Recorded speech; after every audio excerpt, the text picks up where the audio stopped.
Eddie Beverly here today with Shaun Murray. Shaun, we got a few years between us here at Hyperlite, huh? In fact, last year was your 10th anniversary pro model wakeboard.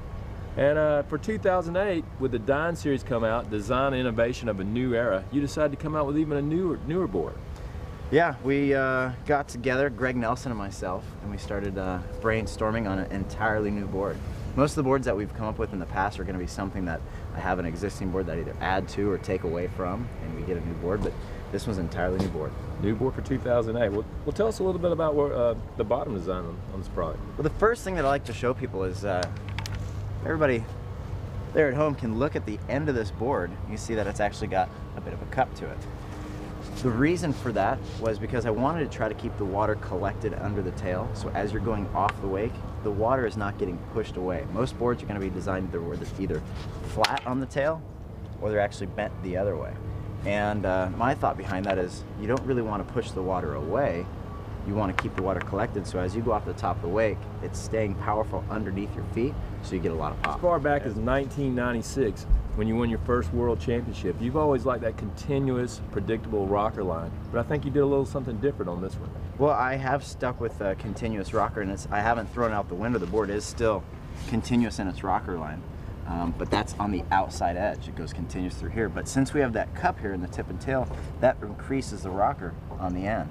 So you get the smooth flow of a feeling of a continuous rocker board as you're carving around when you're landing, but as you're taking off, you're going to get that extra buck that people are looking for in a 3-stage rocker. So we call this blended rocker. You also notice with these molded in fins here that you're going to have really nice, super good tracking even without the center fin in. If you want the fin in, go for it. I ride it finless, but yeah. So really this new rocker line obviously is giving you a much bigger boost off the wake. And with bigger boost off the wake comes harder landing. So what do we do here to soften those up?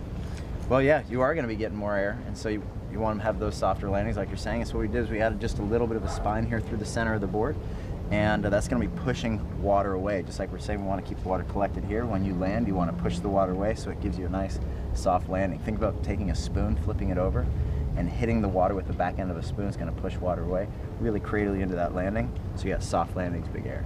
So big air, soft landings. I know I've been at many boat shows already this year, and the first thing the consumer looks at when they see this board is this platform on top of the board. And there's a lot of questions about that. What was the theory behind that? It's for cooking pizza. Great. Pretty much. So you can roll the dough out nicely. No, it's actually it's a canted footbed, and this is kind of the brainchild of Greg Nelson. The idea is it allows you to have a bit more rocker in the center of the board, where your feet are going, and that kind of goes along with the lines. The further you move your foot out, the more in line your foot and ankle and everything will be with that angle of your stance. Oh, so just a much more natural athletic type stance on the board while you're riding it. Yeah, rather than having your feet kind of tweaked out flat, it puts your foot at an angle, so everything's in line with your legs as they spread out. Very good. And as always, Shaun Murray product, always a clean graphic. Yeah, I wanted to go with something pretty simple. But also, rather than going with like a real glossy looking board like I've always had, and a lot of the other boards, I wanted like a nice matte finish, so they look, I just really like the look of them. So we got the 135 in the white, 140 in gray, and the 145 is black. But also, pinstripes. Pinstripes. The pinstripes, they're not really pinstripes, you gotta look closer.